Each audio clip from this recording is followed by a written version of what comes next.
Salut, c'est Marco de Top for Phone. On se retrouve aujourd'hui pour la vidéo de test du TP-Link Nefos C9A, le mobile que vous voyez tout de suite devant vous et que je vous ai présenté il y a peu lors de la très traditionnelle et habituelle vidéo de déballage de la boîte que vous voyez en haut à droite de cette image.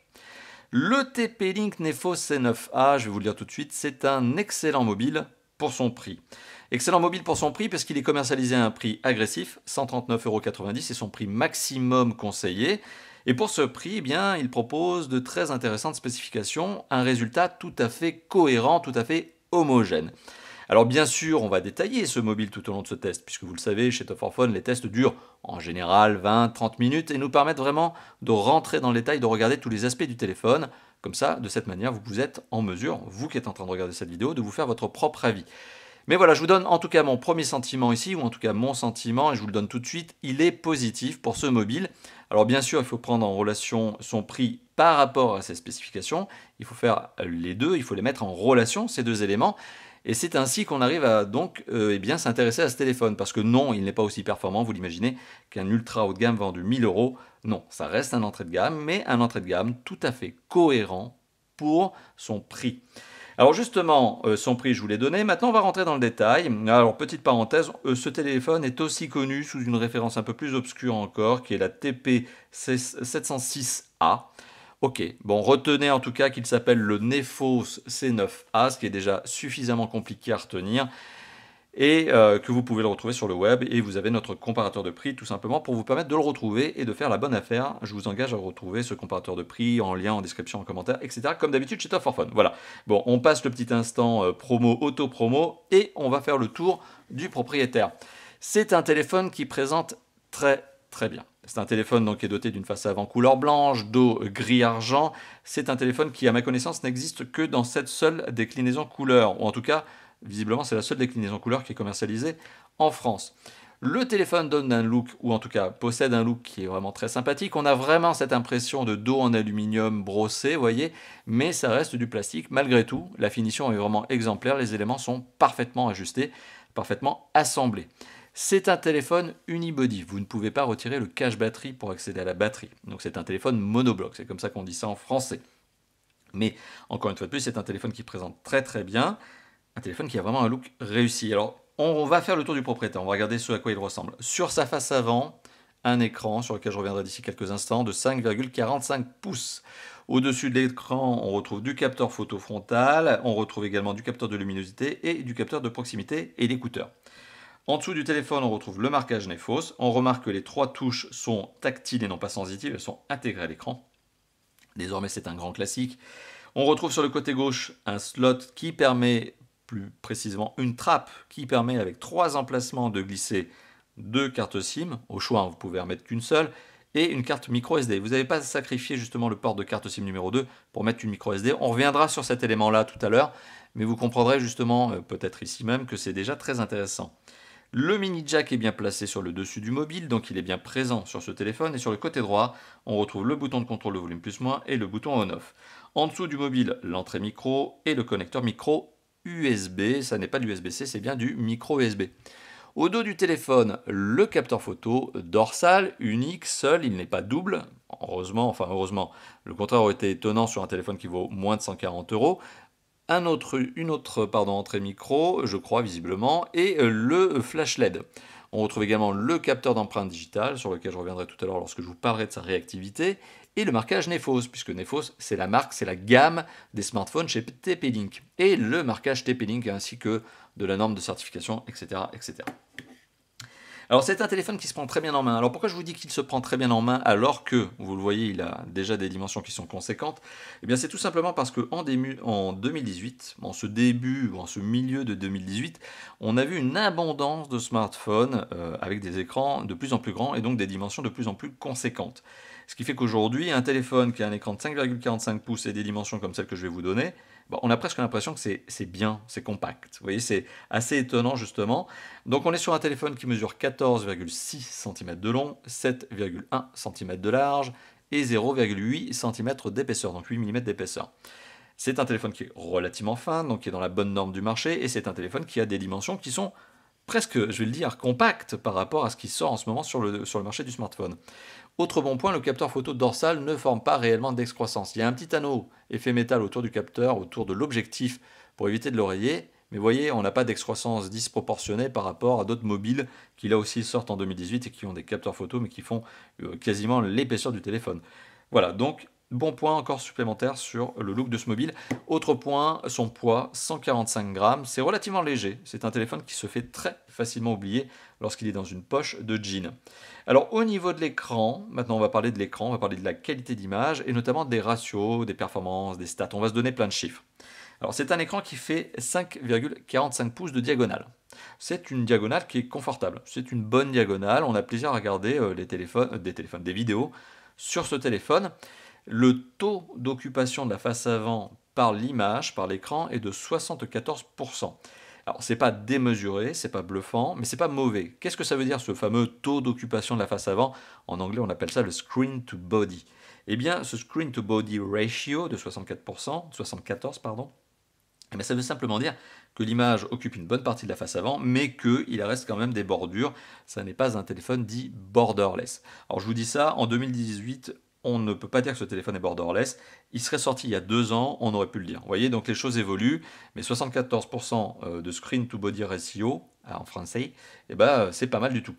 C'est pas mal du tout. Alors l'image en elle-même, elle est satisfaisante en raison de cette diagonale. Une diagonale d'ailleurs liée à un ratio un peu particulier, puisqu'on n'est pas sur du 16 neuvième, on est sur du 18 neuvième. Donc on a un peu plus de largeur d'affichage, ce qui est donc, lorsque vous regardez une vidéo, peut être d'ailleurs intéressant, puisque vous allez pouvoir passer du format 16 neuvième au 18 neuvième et éviter d'avoir des bandes noires. Ça, c'est à vous de le choisir finalement. C'est vous qui choisissez si vous voulez rester sur du 18 neuvième ou du 16 neuvième, sachant que, et ça c'est vraiment intéressant, et j'aime beaucoup ce point, comme quoi finalement les entrées de gamme sont peut-être les mieux à ce niveau-là. Un, il n'y a pas d'encoche, donc il n'y a pas le fameux notch dans l'écran, et deuxio, il n'y a pas de bord arrondi. Donc quand vous regardez l'image, vous avez vraiment des angles droits, comme vous le regardez sur un téléviseur, pas d'angle arrondi comme sur les télé cathodiques des années 80. Donc ici, on est sur un écran qui me semble convaincant au niveau du ratio, au niveau de l'image en termes de taille. Au niveau de la netteté d'image, on est sur 295 pixels par pouce. Alors vous allez me dire, mais c'est très bien, 295, mais ça veut dire quoi? Eh bien, on estime que l'on ne voit pas les pixels à l'œil nu à partir du score de 300. Bon, là, on est à 295, donc on est dans les bonnes eaux. Grosso modo, l'image est nette. Voilà. Clairement, il faut mémoriser cet aspect-là. L'image est nette. On n'a pas les pixels qui viennent vous égratigner les yeux tellement ils sont énormes. Bon, ça, c'est déjà un autre bon aspect de ce téléphone. Alors justement, cette netteté d'image, elle est liée à une résolution. On a une diagonale, et c'est combien le nombre de pixels de résolution? Eh bien, on a un écran qui est HD+, c'est-à-dire qu'il est plus grand que le HD classique 720p. Donc il a 1440 pixels de long et 720 pixels de large. Et oui, parce que il grignote, il a quelques pixels supplémentaires. Normalement, c'est 1280. Là, on est à 1440. Ça veut dire qu'en fait, il a plus de pixels en haut et en bas parce que c'est un écran 18 neuvième et pas 16 neuvième. Il est plus long. Bon. Donc, contrepartie positive, vous avez plus de zones d'affichage, plus d'éléments qui peuvent être affichés, notamment lorsque vous êtes sur votre bureau comme ça. Voilà. Sur le bureau du téléphone, hein, pas sur le bureau ici. Alors, on a parlé de la netteté d'image, il y a 2 autres aspects. Alors, il y a notamment l'aspect de la luminosité. Alors la luminosité, vous le savez, je la mesure moi-même avec mes propres petits appareils, ce qui me permet notamment de confronter le score que j'obtiens à celui que donne le constructeur. On est à 280 nits. 280 nits ou 280 candela par mètre carré, c'est comme ça qu'on est en français, c'est l'autre nom. Sachant qu'aujourd'hui les ultra haut de gamme arrivent dans les 600, voire même 650. Les entrées de gamme sont à 200 ou 300 parfois plus. Ici, on est à 280. C'est, on va dire, correct, mais c'est pas bluffant. C'est-à-dire que c'est clairement un téléphone dont, même si vous mettez la luminosité au maximum, eh bien vous allez avoir du mal à regarder l'image lorsque vous êtes face au soleil. C'est-à-dire que la luminosité du téléphone risque de ne pas être suffisante pour contrebalancer la lumière du soleil qui pourrait tomber en plein dessus. Alors, c'est pas très compliqué. Quand il y a la lumière du soleil à l'extérieur ou une forte source lumineuse autour de vous, bah vous faites comme ça. Vous penchez le téléphone et ça vous évite d'avoir la lumière qui tombe directement dessus et donc de jouer au jeu du nits qui doit augmenter au plus possible. Voilà, mais bon, dans l'absolu, c'est un score de nits qui reste, à mon goût, un peu trop modéré, un peu trop faible par rapport à ce que proposent certains concurrents, y compris sur des gammes de prix équivalentes. Au niveau de la luminosité, je vous en ai parlé, au niveau du contraste, la marque revendique un contraste de 1000 pour 1. c'est pas mauvais, c'est dans les bons scores de l'IPS. Mais par contre, il y a un point à noter, notamment sur cet écran que je viens de vous indiquer comme étant un IPS, c'est les angles de vision, et vous l'avez peut-être déjà remarqué, ça, je pense que ça se voit à la caméra. Quand vous tournez l'écran légèrement, vous le voyez, on perd très rapidement la couleur de l'écran. Vous voyez, l'écran commence à changer de couleur et faire des aberrations chromatiques. Bon, du coup, c'est un écran qui, pour être vraiment confortablement utilisé, doit être regardé pleine face, pour être vraiment bien droit avec, parce que si vous êtes penché, vous allez voir des petites distorsions de couleurs. Et deuxième chose, si vous êtes à la lumière du soleil, eh bien, abritez-vous, hein, plutôt que de rester en plein en dessous du soleil, parce que forcément, en termes de lisibilité, ça risque d'être compliqué. Reste que quand même, l'image est satisfaisante, et on a plaisir à regarder des vidéos sur ce téléphone. Alors, au niveau du son, d'habitude, je parle de 3 composants, c'est-à-dire que je parle du mini jack, je parle de l'écouteur et je parle du haut-parleur. Donc 3 composants. Cette fois-ci, je ne parlerai que de 2 composants, à savoir donc le mini jack qui donne un son tout à fait cohérent, de bonne qualité, pas trop de distorsion, en tout cas j'en ai pas remarqué. Bon, ça dépend aussi beaucoup de votre casque ou de vos écouteurs. A priori, sur le mini jack, rien à redire. Au niveau de l'écouteur, eh bien, l'écouteur en fait est aussi le haut-parleur. Il n'y a pas de haut-parleur sur ce téléphone. Donc cet écouteur eh bien, possède un son qui peut être boosté lorsque vous utilisez notamment le téléphone en haut-parleur, en main libre.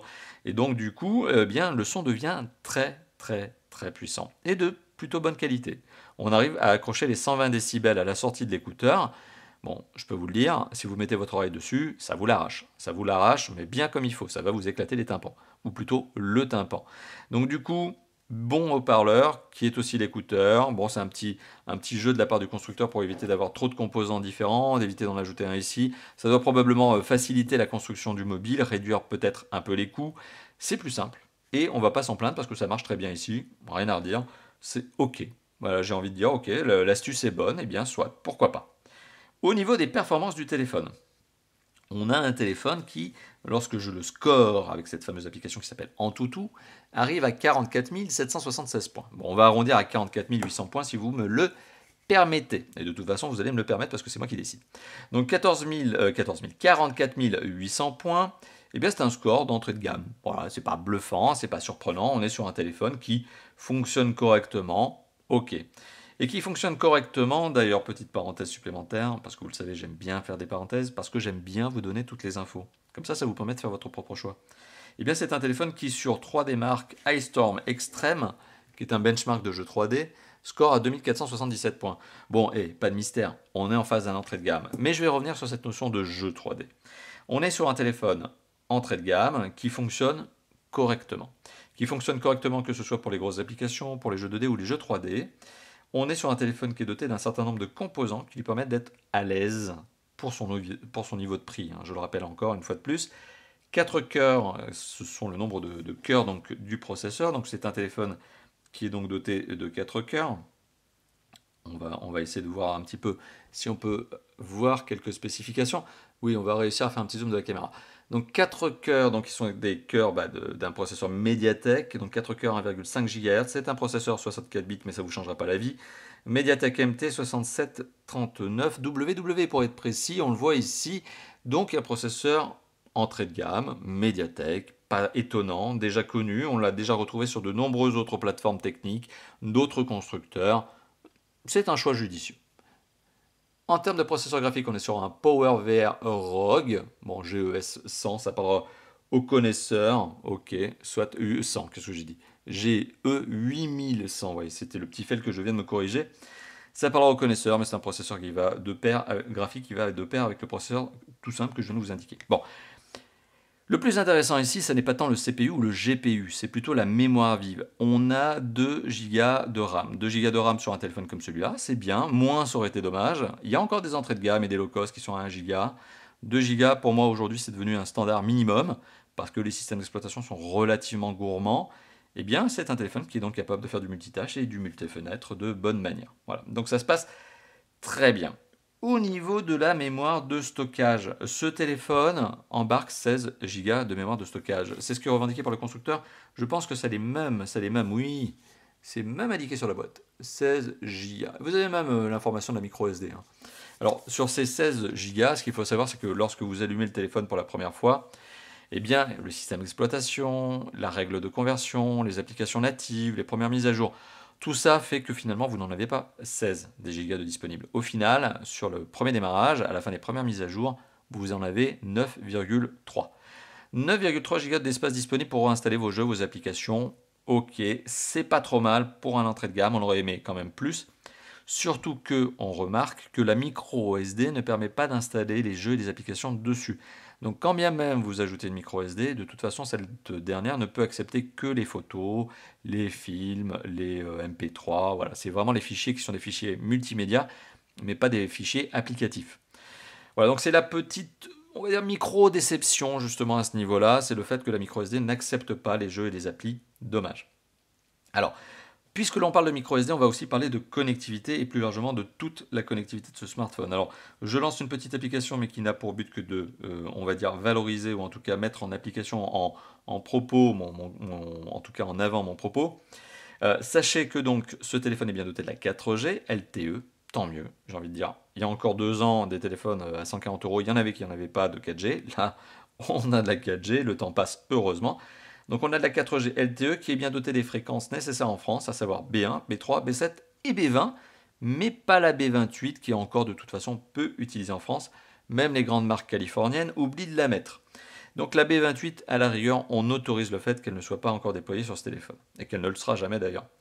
Le téléphone donc, que vous êtes en train de voir est donc un téléphone doté également de la 3G. 3G+, au cas où la zone dans laquelle vous vous trouviez n'a pas de bonne 4G. Donc vous avez quand même de la 3G+. À cela s'ajoute donc l'emplacement que je vous ai indiqué tout à l'heure, ou en tout cas cette trappe qui permet donc d'ajouter soit une carte SIM, soit une carte SIM plus une carte SIM, soit une carte SIM et une micro SD, etc. Bon, vous n'avez pas, et c'est l'avantage justement de cette trappe, à choisir entre une micro SD et une carte SIM numéro 2. Vous pouvez ajouter 3 éléments, ou vous pouvez tout simplement aussi ne pas ajouter de carte SIM ou ne pas ajouter de micro SD, vous faites ce que vous voulez. Voilà. Donc ce téléphone est doté bien d'une bonne gestion des slots, des emplacements. Hein. Et il y a encore des hauts de gamme qui n'ont pas cette gestion-là, qui vous obligent à sacrifier un port de carte SIM pour mettre une micro SD. Eh bien le C9A de Nefos ne vous oblige pas à sacrifier quoi que ce soit. Au niveau des autres connectivités, eh bien, on est doté de la Wi-Fi, du Wi-Fi BGN, du Bluetooth 4.2, du micro USB avec fonction OTG. Alors ça, c'est pas bête, c'est pas mauvais. Alors attendez, est-ce que je peux retrouver? Oui, vous voyez, comme quoi les tests de Top 4 Phone sont faits quasi en live. Vous avez ce genre d'accessoire qui, d'un côté, est une clé micro USB et de l'autre côté, une clé USB. Avec ce genre de clé, justement, que vous mettez au bas de votre mobile sur le connecteur, eh bien, vous vous retrouvez avec de la mémoire de stockage supplémentaire. Là, typiquement, ce genre de clé, c'est très bien pour ajouter des films. Vous voyez, vous voulez vous balader, votre téléphone, vous n'avez pas envie d'ajouter de micro SD, vous en avez déjà une qui est pleine, etc. Bon, je vous fais pas le sens de l'histoire, mais ça, le genre de petit accessoire bien utile qui, justement, vous permet de trouver de la mémoire supplémentaire sur ce mobile, parce qu'il est micro USB OTG. En termes de GPS, on a du AGPS, donc c'est GPS, donc réseau de satellite américain, plus la fonction AGPS, donc c'est-à-dire les bornes Wi-Fi et les antennes cellulaires pour accroître la précision. Et on a aussi le réseau de satellites russe, GLONASS, donc AGPS et GLONASS. Et le téléphone est aussi doté de la radio FM. Alors c'est pas tout, parce qu'en termes de connectivité, on a aussi des capteurs. Alors capteurs de luminosité, capteurs de proximité, accéléromètre, tout ce qu'il faut pour notamment faire des jeux de voitures comme du Asphalt 8 ou Asphalt 9. Mais par contre, pas de gyroscope. C'est un peu compliqué, donc si vous voulez faire de la réalité augmentée ou de la réalité virtuelle, autant vous dire, c'est pas compliqué, c'est plus que ça, puisque finalement ça n'est pas fait pour. Hein, voilà, donc réalité augmentée, réalité virtuelle, ce téléphone n'est pas fait pour ça. D'un autre côté, on ne peut pas lui en vouloir. La qualité d'image, même si elle est intéressante, coller cet écran à vos yeux, ça risque d'être un peu désagréable à terme. Autre point en termes de connectivité, le capteur d'empreinte digitale qui se situe au dos du mobile, il fonctionne bien. Pas très réactif par contre, c'est-à-dire que c'est pas une bête de course. Hein. Il prend quand même, on sent qu'il prend son petit temps par rapport à d'autres téléphones qui sont, bon, bien sûr, plus chers. Mais on sent qu'au lieu d'avoir le 0,3 secondes de déverrouillage, le téléphone est plutôt dans la demi-seconde, voire un peu plus. Il n'est pas à une seconde quand même, mais on sent qu'il y a ce petit temps supplémentaire, justement pour le déverrouillage. Autre point particulier, c'est que ce capteur d'empreinte digitale, que je trouve très bien placé, au dos du téléphone, en rond, il tombe très bien sous l'index, et bien justement quand vous faites votre saisie d'empreinte digitale dans le téléphone, il faut vraiment bien apprendre à placer son doigt correctement. C'est-à-dire que, primo, si vous placez votre doigt n'importe comment, c'est-à-dire dans le sens pas dans le bon sens par rapport à votre saisie initiale, le téléphone ne va pas déverrouiller. Et puis deuxièmement, si vous avez vraiment pris l'empreinte digitale au bout et pas au milieu, eh bien pour le déverrouiller, il faut vraiment prendre l'empreinte digitale au bout et pas au milieu. Hein. Donc c'est vraiment cette particularité, c'est une fois qu'on a mis en place son empreinte digitale dans le téléphone, eh bien il faut vraiment bien placer son doigt parce que sinon le téléphone ne vous reconnaît pas. Autre particularité, ce téléphone est doté de la reconnaissance faciale, donc il se déverrouille aussi via votre visage. Il faut être pleine face, pas de profil, avec des bonnes conditions de lumière, ce qui est assez logique, et là il peut se déverrouiller. Pareil, on sent qu'il a une petite phase de recherche, une petite phase d'interrogation, le téléphone, et après il se déverrouille. Voilà.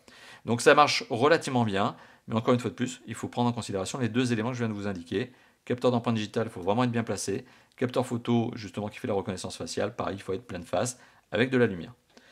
Alors au niveau du DAS, c'est le dernier point que je vais vous indiquer au niveau de la connectivité. Après on va continuer le test, hein. Prenez votre temps, asseyez-vous. Au niveau de la connectivité, le DAS de ce téléphone est très bon. On est sur un débit d'absorption spécifique qui est de 0,326 watts par kilo à la tête. Bon, le score au corps, c'est 0,829. Bon, tout ça pour vous dire quoi? C'est qu'on est en face d'un téléphone qui figure parmi les bons élèves en 2018. On est sur un téléphone qui n'a pas une overdose de DAS quand on l'utilise. Il n'émet pas trop d'ondes, pas disproportionné par rapport à d'autres mobiles. Et bien donc c'est bien. Voilà, donc c'est bien. On est sur un téléphone qui a un bon niveau de DAS. Au niveau du système d'exploitation. Alors le système d'exploitation, clairement, je vais aller relativement rapidement là-dessus. On se retrouve donc avec un système d'exploitation qui est un Android 8.1, si mes souvenirs sont bons. Et oui, c'est bien ça, 8.1 Oreo, sur lequel, vous le voyez, il y a le NFUI, donc NFUI, qui est la Nephos User Interface. C'est la surcouche de Nephos qui est ici en version 8.0. Alors, très bien, ok, on a une version 8.0 justement de la surcouche NFUI sur un système d'exploitation, vous allez le voir, qui est bien Android 8.1 Oreo, on reconnaît le logo. Bon, et ben c'est très bien. Et qu'est-ce que ça nous apporte dessus sur ce téléphone? Pas grand-chose. C'est-à-dire que, mis à part quelques fonds d'écran, mis à part quelques icônes retravaillées, il n'y a pas grand-chose. C'est-à-dire que même les applications qui sont installées dans le téléphone sont relativement similaires à celles que Google propose de base. C'est-à-dire qu'il n'y a rien, il n'y a pas de customisation. D'ailleurs, le téléphone est proposé avec le pack d'applications Google de base. Elles sont installées en natif. Donc vous avez les YouTube, Google Play, Play Store, etc. Vous avez la météo, vous avez la Google Photo. Vous voyez, il n'y a même pas de galerie photo optimisée par Nephos. Il y a le Google Photo, qui est la galerie, la fonction, l'application proposée par Google. Alors à côté de ça, on a quand même quelques petites applications partenaires, parce que Nephos n'a pas pu résister à l'envie, par exemple, de vous proposer le Clean Master, qui est une application que je ne supporte pas. Et je le dis honnêtement, tous les constructeurs devraient à un moment donné se dire non, stop, ne mettons plus ce genre d'application. D'autant que vous êtes en train de le voir, je suis en train de revérifier avec vous en même temps, j'ai cette impression-là que cette application ne peut pas être désinstallée, elle peut être tout simplement... Ah si, elle peut être désinstallée. Vous voyez, je vous ai dit une bêtise, c'est quand même à l'avantage de Nephos que d'avoir permis de désinstaller Clean Master. Clean Master, qui est donc une application qui vous fait croire qu'elle nettoie le téléphone, etc. En fait, en gros, c'est une application qui fait de la pub, qui est adware, qui vous ajoute de la pub. Supprimez-la, c'est un deal entre Nephos et l'éditeur de l'application. Très bien, mais ne la gardez pas, parce que vous n'êtes pas obligé de la garder. Par contre, Office Suite, ça c'est une application qui est intéressante, je trouve, parce qu'elle vous permet, bon, là j'ai réinitialisé le téléphone, cette application vous permet notamment d'ouvrir vos fichiers qui sont de type Excel, Word, PowerPoint. Bon, c'est des applications Microsoft, certes, ce que je suis en train de vous dire, mais les fichiers doc, les fichiers XLS, etc. peuvent être ouverts avec ce téléphone grâce à cette application qui est installée en natif. Après, il n'y a pas grand-chose d'autre. On remarquera que le clavier qui est installé de base dans ce téléphone, c'est TouchPal. Donc c'est TouchPal qui est l'application de clavier. Mais si vous ne la trouvez pas bonne, cette application de clavier, rien ne vous empêche d'aller dans le Play Store et de télécharger le Google Board. C'est le clavier Google qui marche très bien et qui est, à mon avis, l'un des plus performants, si ce n'est le plus performant du marché. Bon, vous avez des petits magasins de thèmes, vous voyez, pour changer, mais il n'y a pas de thème nouveau. C'est-à-dire que c'est vraiment les thèmes de base, vous voyez, donc vous pouvez changer ceux qui sont en mémoire du téléphone. Mais ça ne vous empêche pas de mettre un fond d'écran différent, si vous voulez. Voilà, donc le système d'exploitation, c'est Android 8.1 Oreo. Il marche très bien. Il est très efficace, fonctionnel. Sur ce dernier, il y a une surcouche, laquelle, en fait, elle est quasiment absente. Vous voyez, donc elle n'apporte pas grand-chose, et c'est tant mieux, finalement, puisque finalement, vous n'avez pas besoin d'une overdose d'effets spéciaux, d'une overdose d'applications. Tant mieux. J'ai envie de dire que cette surcouche, elle est presque ce que l'on aurait envie d'avoir sur tous les smartphones. Soit du Android stock où il n'y a rien, soit de la toute petite surcouche comme celle-ci qui finalement vous apporte quelques fonds d'écran, puis voilà, ça suffit.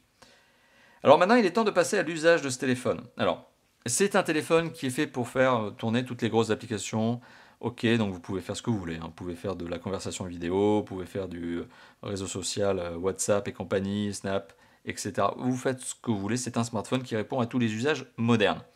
C'est un smartphone aussi qui permet de faire du jeu 2D, ok, et qui permet même de faire du jeu 3D, puisque pour tout vous dire, j'ai fait du jeu, hein, j'ai fait de la session de jeu là-dessus, du PUBG mobile, ah, c'est pas le moins gourmand, sauf que certes, le téléphone recalibre un petit peu sa capacité à jouer, donc au final j'étais en niveau graphisme faible, mais ça fonctionne bien, j'ai quand même fait mes petits frags, j'ai quand même fait mon petit top 1, très bien. Donc ce téléphone est capable de faire du PUBG mobile, de bonne manière, les graphismes sont moins qualitatifs que sur des téléphones haut de gamme, c'est logique, mais ça fonctionne, ça fonctionne.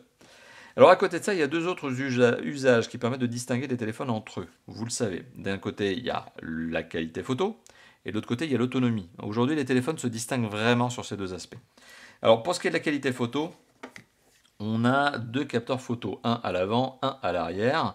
Le capteur photo dorsal est un 13 mégapixels. Un 13 mégapixels dont l'autofocus se positionne relativement bien et rapidement. Ok. Que vous pouvez débrayer, parce que c'est-à-dire que vous avez aussi un mode pro qui vous permet d'accéder aux réglages, donc les ISO et compagnie. Très bien. La qualité photo que l'on obtient justement avec ce capteur photo dorsal, elle est tout à fait convenable. Tout à fait convenable pour un téléphone qui est commercialisé, je vous rappelle, à moins de 140 euros. On est donc sur une qualité photo convenable. Il y a un bon niveau de détail, les couleurs ne sont pas trop aberrantes, donc la gestion des couleurs est plutôt correcte. La netteté, c'est-à-dire le niveau de piqué de l'image, me semble aussi convaincant. Je regrette juste l'absence de vraie gestion de profondeur de champ, c'est-à-dire que tout a l'air plutôt plat. Il n'y a pas vraiment d'effet. Alors, l'effet bokeh est absent, totalement absent de cette qualité photo. D'ailleurs, j'aurais probablement mis une incrustation pour vous permettre de vous faire votre propre idée. Mais non, il n'y a pas de profondeur de champ. C'est vraiment très très à plat. C'est des photos qui plaisent aussi. C'est vrai qu'aujourd'hui, maintenant, avec tous les effets bokeh qu'on voit dans tous les sens, avec tous les smartphones modernes, c'est vrai que ça peut sembler dommage. Mais après, non plus, c'est pas une catastrophe. Au niveau du capteur photo frontal, alors là aussi, le capteur photo frontal prend des photos de façon efficace, rapide, salue la caméra, et du coup, bah, ça marche bien. Ça marche bien. C'est un 5 mégapixels. La marque dit que c'est un grand angle de 84 degrés qui équipe ce capteur photo. Enfin, en tout cas, le capteur photo frontal est un capteur grand angle de 84 degrés. 84 degrés, c'est pas un capteur grand angle. Donc ça marche bien, ça prend des bonnes photos, mais ça prend des photos selfie correctes pour un téléphone à 140 euros. Vous voyez, donc encore une fois de plus, la qualité photo, elle reste correcte, acceptable, appréciable à ce niveau de prix. Au niveau de l'autonomie, ce téléphone n'est pas doté d'une recharge rapide. Non, donc il se recharge en 1 ampère, 5 volts, 1 ampère. Donc c'est un téléphone qui, pour passer de 0 à 100%, mettra à peu près 2h30 à 3h, sachant que la batterie fait 3020 mAh. C'est ce qui est revendiqué par la marque. 1 heure de vidéo faite avec ce téléphone, luminosité à 50%, toutes les connectivités allumées, le son à 50%. 1 heure de vidéo, c'est entre 22 et 24% de batterie consommée. Donc concrètement, c'est un téléphone qui peut arriver à tenir une journée avant la recharge, sauf si vous êtes un accro de la vidéo ou un accro des jeux.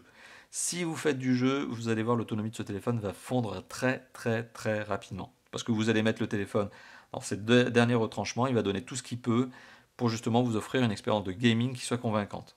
C'est notamment le cas sur PUBG, on sent que le téléphone balance tout ce qu'il peut. Donc, à partir du moment où vous avez des usages multimédia, donc vidéo et jeux, qui sont importants, le téléphone ne tient pas la journée. Mais 2 heures d'usage par jour, c'est l'usage, on va dire, standard, hein, c'est une demi-heure d'appel et d'échange sur WhatsApp, c'est une demi-heure de chat, de SMS et de réseaux sociaux, c'est une demi-heure de navigation et c'est une demi-heure de jeu. Quand vous avez ces 2 heures d'usage par jour, oui, ce téléphone arrive à tenir du matin au soir sans avoir à le recharger. Donc on est sur une autonomie qui reste correcte, tout à fait décente. Voilà, donc il est temps d'arriver à la conclusion de cette vidéo. Et la conclusion de la vidéo, je vous l'ai donnée en début de vidéo. Vous savez ce que je pense de ce téléphone. Ce TP-Link Nefos C9A est un mobile convaincant pour son prix. Je trouve que pour moins de 140 euros, en fonction en plus des promos et des prix qui baissent, et encore une fois de plus, vous avez notre comparateur de prix pour faire la bonne affaire, pour son prix, ce téléphone offre un résultat qui est cohérent. Le design est sympa, la qualité d'image est correcte, et pas bluffante, mais correcte.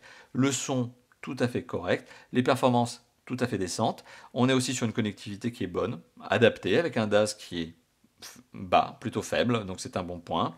Le système d'exploitation qui n'est pas sous une overdose d'effets spéciaux, tant mieux. L'usage capteur photo, pas mal. Encore une fois de plus, vous allez sentir que le mot c'est correct. Et au niveau de l'autonomie, encore une fois de plus, c'est correct. Voilà, donc globalement, ce téléphone, si je devais l'écrire en un mot, je dirais correct. Vous voyez, vous l'avez compris, je n'ai pas arrêté de le répéter, ce mot, c'est bien ça. C'est cette notion-là. Il en offre pour son argent, il est cohérent, il est homogène, il est correct. Voilà, donc du coup, c'est un téléphone que je peux vous recommander si vous avez un budget qui reste raisonnable, moins de 140 euros. C'est un budget raisonnable. Eh bien, c'est un téléphone qui vous donnera, à mon avis, une satisfaction réelle au niveau de votre usage. Voilà, tout simplement.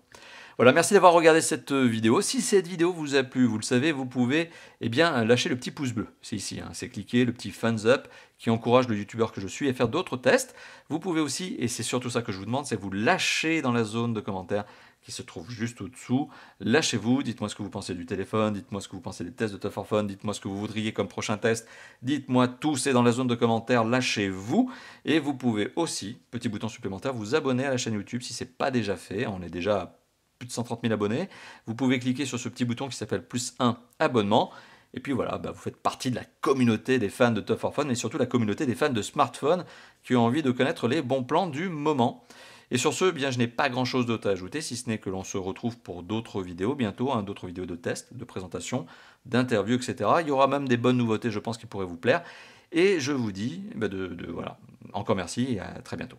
Allez, ciao ciao.